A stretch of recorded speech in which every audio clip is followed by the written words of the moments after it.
kita akan buat revision balik dari awal. So ni ada daripada buku teks Peta Minda ni. So kita tengok topik dia adalah keseimbangan redox. Sebab apa nama dia keseimbangan? Sebab mesti ada reduction, mesti ada oxidation, mesti ada penurunan, mesti ada pengoksidaan. Dia tak boleh ada salah satu. So maksudnya pengoksidaan dan penurunan yang berlaku serentak. Serentak tu penting. Dia bukan redox oksigen pula. Pengoksidaan dulu baru penurunan, tak. Pengoksidaan dan penurunan tu berlaku secara serentak, sama-sama. So bahan yang mengalami pengoksidaan bertindak sebagai ejen penurunan. Kita baliklah, pengoksidaan dia ejen penurunan, manakala penurunan sebagai ejen pengoksidaan. Okey. Pengoksidaan dapat diterangkan berdasarkan ada banyak kan. Yang pertama yang paling obvious adalah oksigen. Penambahan oksigen, lepas tu kehilangan hidrogen. Lepas tu dia akan membebaskan elektron. Bila dia membebaskan elektron, dia menyebabkan nombor pengoksidaan dia bertambah. So yang paling tepat untuk definisi pengoksidaan adalah berdasarkan elektron. Sebab elektron terlibatlah juga dalam penambahan oksigen dan kehilangan hidrogen. So pengaliran elektron terlibat dalam penambahan oksigen dan terlibat juga dalam kehilangan hidrogen. Dan kalau bukan oksigen dan hidrogen pun memang guna elektron juga kan. So elektron ni dia berguna untuk semua jenis tindak balas redox. Manakala kalau kita nak check betul tak elektron tu dah dibebaskan ataupun diterima, maka kita kena tengok nombor pengoksidaan. So dua-dua ni dia pair lah. Dia sama penting. Pembebasan elektron ni dengan pengoksidaan, nombor pengoksidaan yang bertambah. Okey. So kalau penurunan pula terbalik lah daripada yang sebelah sini. Dia akan kehilangan oksigen, penambahan hidrogen. Kalau bukan dua-dua ni, kita boleh cek melalui penerimaan elektron, which is yang paling tepat definisi bagi penurunan. Maka tadi sama macam pengoksidaan, dia kena pair dengan nombor pengoksidaan.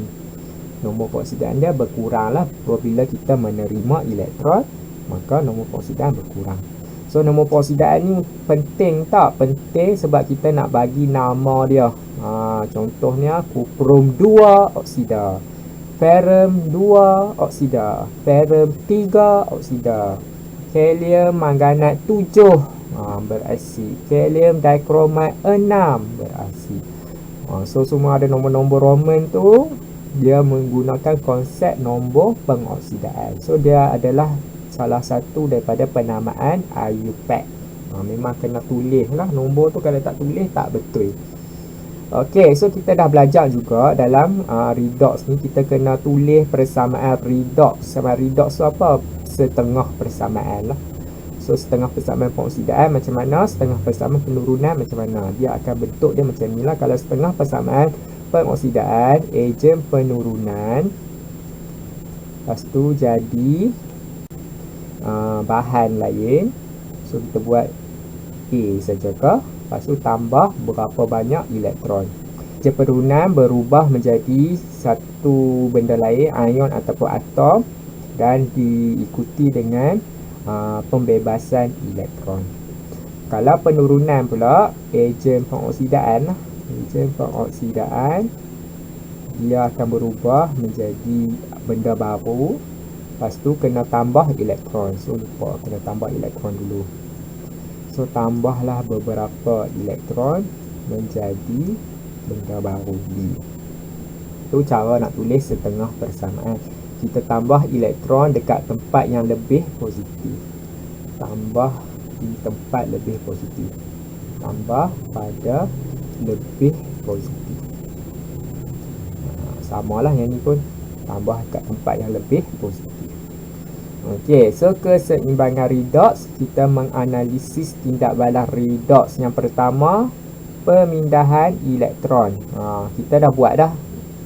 Oksigen dengan hidrogen tu senang. Kalau kita tengok dia tambah oksigen ataupun dia hilang hidrogen, maka yang tu senanglah kita nak tahu dia pengoksidaan ke dia penurunan. Tapi kalau pemindahan elektron ni susah sikit nak nampak. kita kena kat sini dapat menerangkan sama ada penukaran Fe2+ kepada Fe3+. So 2+ jadi 3+, pengoksidaan, nombor pengoksidaan dia bertambah. So dia ni pengoksidaan lah. Kalau terbalik Fe3+ jadi 2+, plus 3 kepada plus 2, nombor pengoksidaan berkurang, maka yang ni penurunan. So daripada sini kita boleh tahu berlakunya pemindahan elektron lah. Kalau yang Fe2+ ni dia akan menderma elektron menjadi Fe3+. Kalau Fe3+ ni dia akan menerima elektron menjadi Fe2+. So macam mana kita nak tahu ada berlakunya penukaran ni? Warna, melalui warna hijau kepada warna perang. Yang ni pula warna perang kepada warna hijau. Okey, yang ni senang lah, kita boleh confirm melalui perubahan warna. Tapi ada juga lagi satu tindak balas yang melibatkan pemindahan elektron, nama dia tindak balas penyesaran. Terbahagi kepada dua jenis penyesaran logam dengan penyesaran halogen. Yang ni pun boleh kita confirm juga berlakunya pemindahan elektron. Bila kalau penyesaran logam tu, contohnya kalau kita gandingkan logam tu Cu2+ dengan Zn. Contohnya kalau kita gandingkan, Zn lebih elektropositif compare dengan Cu2+, maka E0 Zn ni lagi negatif daripada Cu2+ kan. Maka apa yang akan berlaku, Zn ni akan jadi Zn2+, manakala Cu2+ ni akan jadi Cu. So sekarang dah bertukar tempat. Tadi Cu2+ ni warna dia biru, sekarang dah jadi tiada warna lah. Tiada warna, cuma Cu ni adalah N8 perang, pepecah perang. Kita akan nampak perubahan warna jugalah kita katakan, tapi bukan warna larutan tu, dia ada warna benda baru. So kat sini warna larutan warna biru, lepas tu logam kelabu kan, logam kelabu. Lepas tu jadi warna yang tiada warna. So tiada warna ni hanyalah untuk Zn2+. Yang tiada warna ni untuk Zn2+, manakala Cu ni berbentuk pepejal N8 perang. Okey, so nampak ada perubahan lah, maka kita tahu berlakunya pemindahan elektron.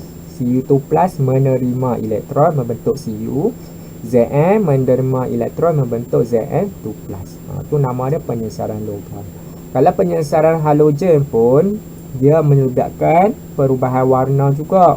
Contohnya I- tambah Cl2, dia akan jadi Cl- tambah I2. So ni dua lah. So dekat sini warna apa yang terlibat? I- ni tiada warna. Tiada warna. Yang ni warna dia kuning kehijauan. Kuning kehijauan. So dia bakal berubah tiada warna. Nah ni warna dia perang.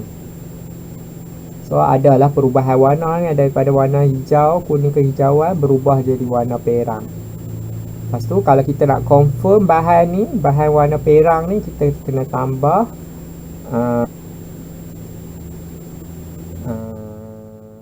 satu trikloroethanol. Kita tambah benda ni, maka akan berlaku lagi satu lapisan. Dia adalah dua lapisan lah. Yang warna perang ni adalah nama dia lapisan aqueous. Lapisan aqueous. Maka kalau kita tambah lagi satu lapisan ni, dia akan menghasilkan satu lapisan organik lah. So lapisan aqueous tu kat bawah ni, warna dia perang. So lagi satu lapisan ni, warna dia akan jadi warna ungu. Maka confirm ada I2. Macam tu lah. So yang ni kita tahu berdasarkan larutan 111 trikloroethanol. Okey. Itu untuk penyesaran halogen. Halogen yang terletak di atas jadual berkala unsur, maka dia lagi senang menyesarkan halogen yang di bawah. Maka halogen yang di bawah tadi dalam bentuk ion, dia sekarang kena jadi bentuk atom ataupun bentuk molekul, kita panggil bentuk molekul. Manakala kalau tadi dia duduk atas, Cl2 ni memang duduk atas pun, dalam jadual berkala unsur dia akan membebaskan elektron, dia akan menerima elektron menjadi Cl-. So dia jadi macam tu lah. So I- ni iodida, dia menderma elektron menjadi I2, Manakala Cl2 dia menerima elektron menjadi Cl minus. So I minus jadi I2 ni pengoksidaan, Cl2 kepada Cl minus ni penurunan. So yang tu dari segi penyesaran halogen. Okey. So benda-benda ni semua kita boleh check guna tiub U tu. Tiub U. Letak satu benda dekat sini, satu benda dekat sini. So sini ada lagi satu larutan. Letak elektrod. Lepas tu kita letak galvanometer ke voltmeter ke. Kita boleh check aliran elektron tu pesong ke kiri ke, pesong ke kanan ke. Dia ikutlah ejen pengoksidaan ke, ejen penurunan ke yang di sebelah mana. Contoh kat sini ejen penurunan, sini ejen pengoksidaan. Maka elektron akan bergerak daripada ejen penurunan kepada ejen pengoksidaan. Dia macam tu lah. So ejen pengoksidaan ni kena hafal ada beberapa. Yang pertama air klorin, air bromin, air iodin. Tu ejen pengoksidaan lah. Yang kedua larutan KMNO4, kalium manganat 7 berasid. Okey, yang ketiga larutan K2Cr2O7. Larutan kalium dikromat 6 berasid. Yang ke berapa ni? 1 2 3 4 H2O2 hidrogen peroksida. Kalau ejen penurunan selalunya logam reaktif. SO2 gas sulfur dioksida lah untuk ejen penurunan logam reaktif SO2. Okey. So untuk pemindahan elektron dia boleh tahu melalui tiub U ni. Lagi obvious kita boleh nampak pesongan galvanometer tu, arah elektron mengalir daripada mana kepada mana. Dia sentiasa mengalir daripada penurunan, ejen penurunan kepada ejen pengoksidaan. Ataupun kita boleh cek melalui perubahan warna. Maksudnya ada berlaku tindak balas lah. Tindak balas yang menyebabkan pemindahan elektron. Okey, so kita masuk pula kepada keupayaan elektrod piawai E0. Dia menentukan ion yang dinyah charge. So dia boleh meramal bahan dioksidakan ataupun diturunkan, kekuatan ejen pengoksidaan atau ejen penurunan. So bahan yang dioksidakan dia E0 mesti negatif. Manakala bahan yang diturunkan E0 mesti positif. Tu dia punya konsep dia. Manakala kekuatan ejen pengoksidaan E0 dia mesti positif. Ejen penurunan E0 dia mesti negatif. Siapa lagi negatif, dia ke ejen penurunan yang kuat. Siapa yang lagi positif, dia ejen pengoksidaan yang lagi kuat. Okey. So dekat sini nilai E0 lah kan, menentukan ion dinyaskan tu, kita dapatlah nilai E0 tu menggunakan sel hidrogen standard tu, piawai tu, sel hidrogen piawai tu, keupayaan hidrogen piawai. Nilai dia 0 kan, kosong. So kita gandingkan dengan sel setengah yang lain, maka kita akan memperoleh nilai E0. Lepas tu nilai E0 tu kita susun daripada yang paling negatif kepada yang paling positif. Senang untuk kita rujuk nanti. Okey. So sel kimia adalah salah satu aplikasi yang menggunakan keupayaan elektrod piawai. So bila kita dah masuk elektrod piawai ni, keupayaan elektrod piawai E0 ni, standard electrode potential, kita dah masuk elektrokimia. So elektrokimia ada dua, sel kimia dengan sel elektrolisis. Sel kimia bermaksud tindak balas kimia kepada tenaga kimia kepada tenaga elektrik. So dengan kata lain, kita nak menghasilkan bateri. Manakala sel elektrolisis adalah tenaga elektrik kepada tenaga kimia, terbalik daripada sel kimia.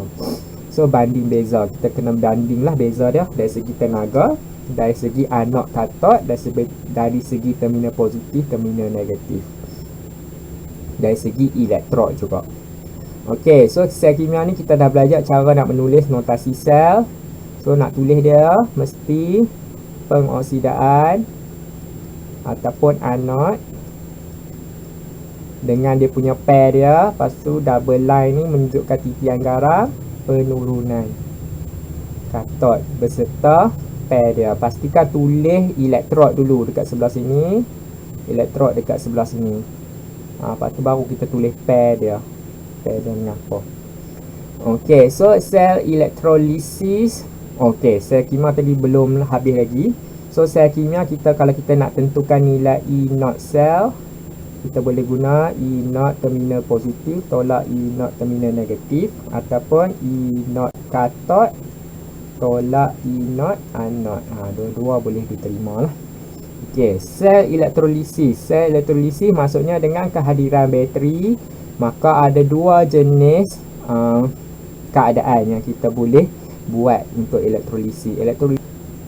Datang daripada elektrolit.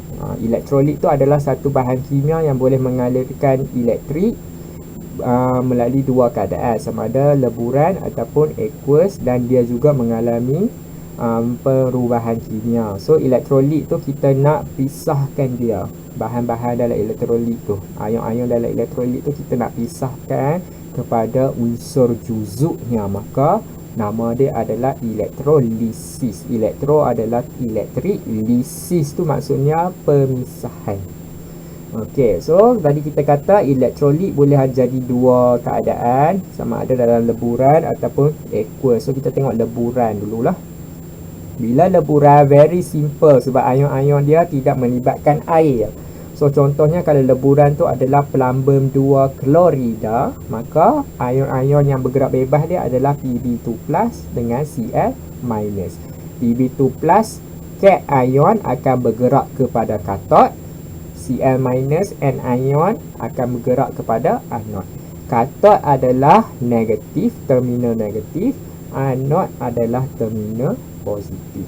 Anod pengoksidaan, katot terminal. Itu untuk leburan sebatian.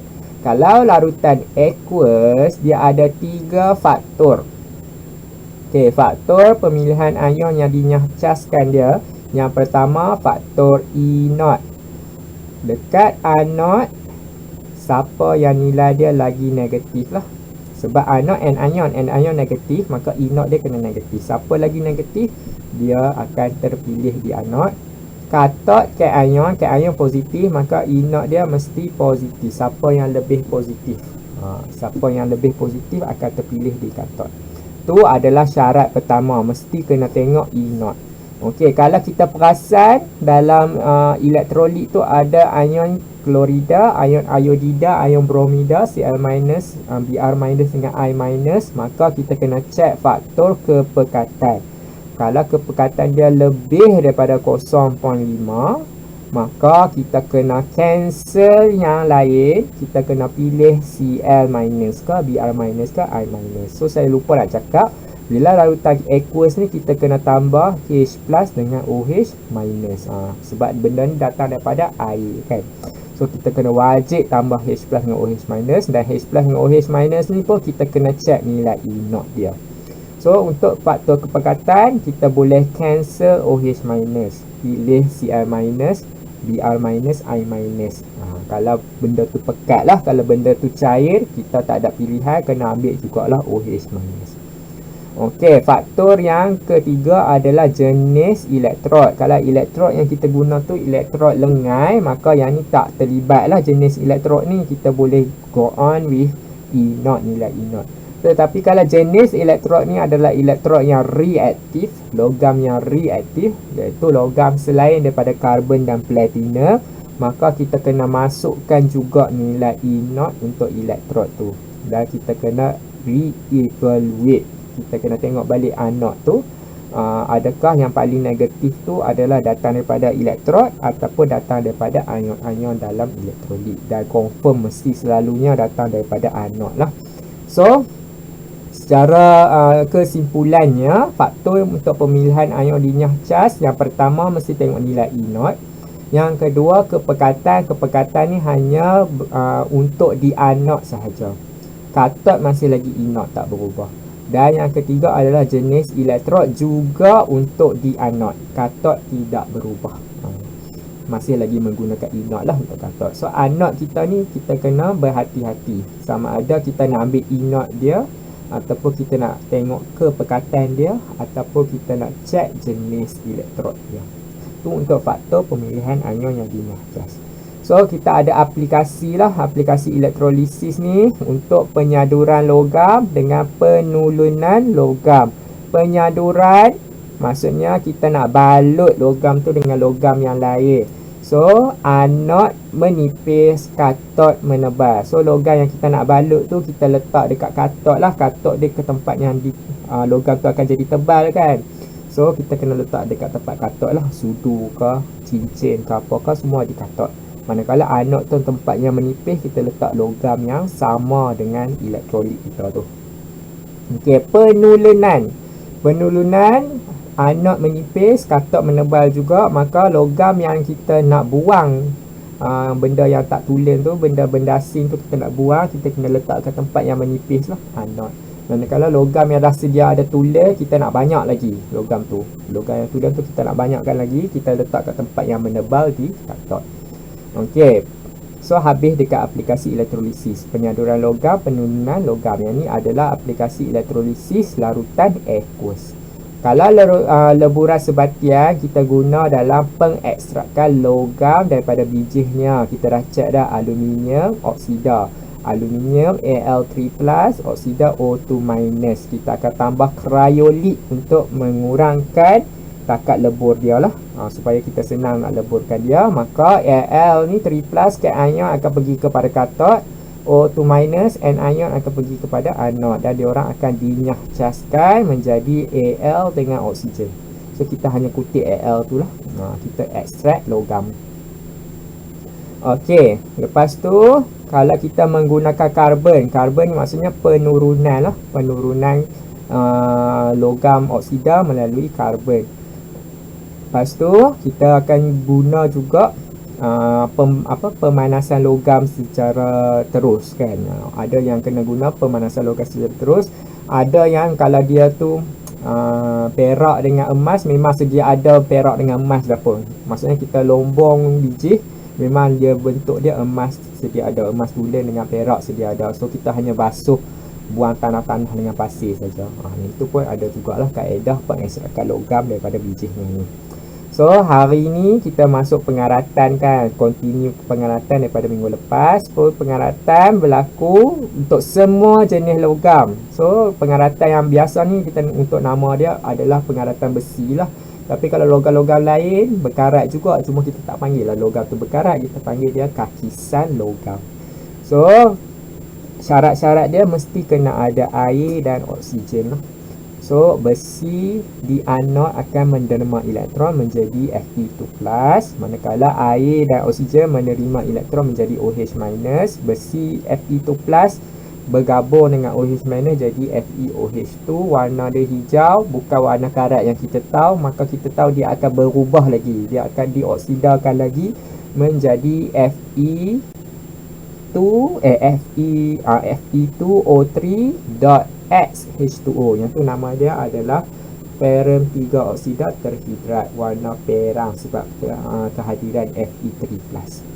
Okey, pencegahan pengaratan melalui logam korban, perlindungan ataupun penyaduran, apa lagi pencegahan dia ni, pengaloyan pun boleh. So macam-macam lah cara nak pencegah pengaratan. So pencegahan pengaratan kita kena cek balik hubungan logam besi tu dengan logam lain. Kalau logam yang besi tu lebih elektropositif, maka besi tu akan berkarat. Kalau logam lain tu yang lebih elektropositif, maka besi tidak berkarat. So macam mana kita tahu besi tu berkarat ke tak berkarat? Besi berkarat warna larutan helium hexacyanophorat 3, warna dia warna biru gelap. Kalau dia tidak berkarat, larutan phenolphthalein warna dia merah jambu. Okey, so sampai setakat tu, setakat ni faham tak semua topik ni? Keseimbangan redox ni. Sangat-sangat panjang. So kita kena check satu-satu lah benda supaya kita tak tertinggal.